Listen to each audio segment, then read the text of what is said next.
မင်္ဂလာပါ Microsoft Word မှာခုနကလိုစာရေးတက်သွားပြီဆိုလို့ရှိရင်တော့အဲ့ဒီစာလေးတွေကိုစလုံးပုံစံပြောင်းတာလေးတွေပြပြသွားပါမယ်ပြောင်းရင်လည်းစာသားလေးကိုတော့ဆက်လက်မှတ်လိုက်ပါမယ်ပြီးတော့ဒီမှာပိုးဆိုတာလေးရှိပါတယ်ဒါကတော့ကိုရေးထားတဲ့စာသားလေးကိုထင်ရှားအောင်လုပ်တာပေါ့နော်အဲဆိုတစ်ချက်နှိပ်လိုက်မှဆိုလို့ရှိရင်ဒီမှာခုနစာသားတွေတက်ပို့ပြီးတော့မှအယောင်ကထင်သွားပါပြီနောက်တစ်ခုကကြတော့သုံးခြင်းနဲ့စာသားလေးကိုဆက်လက်မှတ်မယ်စလုံးစောင်းခြင်းနဲ့ဆိုလို့ရှိရင်တော့ idealist ဆိုတာလေးကိုတစ်ချက်နှိပ်လိုက်ပါမယ်ဒါဆိုစလုံးလေးတွေဆောင်းသွားပါပြီ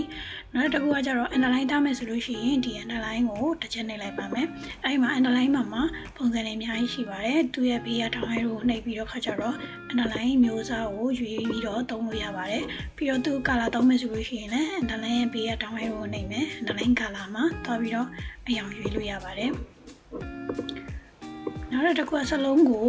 ပြတ်ထားတဲ့ပုံစံလေးနဲ့မြင်နေတယ်ဆိုလို့ရှိရင်တော့သုံးကျင်တဲ့စာသားကိုဆက်လက်မှတ်ပါမယ် straight through ဆိုတာလေးကိုတစ်ချက်နှိပ်လိုက်ပါမယ်ဒါဆိုလို့ရှိရင်စလုံးကဖြတ်ထားတဲ့ပုံစံလေးမြင်ရပါပြီသုံးထားပြီးသားကိုပြန်ဖြုတ်မယ်ဆိုလို့ရှိရင်စာသားလေးကိုဆက်လက်မှတ်မယ် straight through ကိုနှိပ်လိုက်မယ်အဲ့ဒါလိုက်အောင်ဖြုတ်မယ်ဆိုလို့ရှိရင်လည်းဆက်လက်မှတ်ပြီးတော့အဲ့ဒါလိုက်ကိုပြန်နှိပ်လိုက်အောင်ပါပဲ idealist သုံးထားရဲဆိုလဲ idealist ကိုပြန်နှိပ်မယ်ဒါဆိုလို့ရှိရင်လည်းဘိုးကိုပြန်နှိပ်လိုက်မယ်ဒါဆိုရင်တော့မူလအတိုင်းလေးပြန်ဖြစ်သွားပါပြီပြီးတော့စာရေးတဲ့အချိန်မှာဆိုလို့ရှိရင် text effect လေးတွေသုံးလို့ရပါတယ်သုံးခြင်းတဲ့စာသားကိုဆက်လက်မှတ်မယ်ဒါကတော့ဒီမှာပေါ့နော် text effect ဆိုပြီးတော့ရှိပါတယ်ပြီးတော့ကိုသုံးခြင်းတဲ့စာသားလေးကို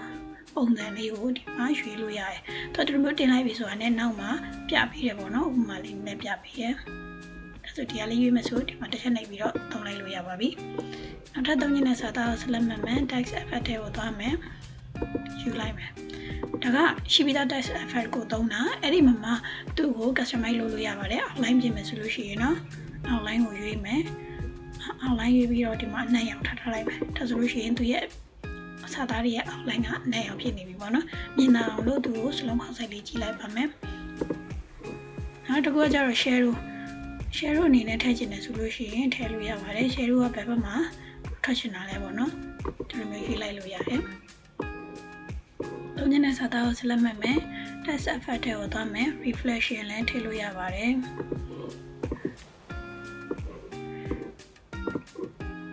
ပြီးတော့ glow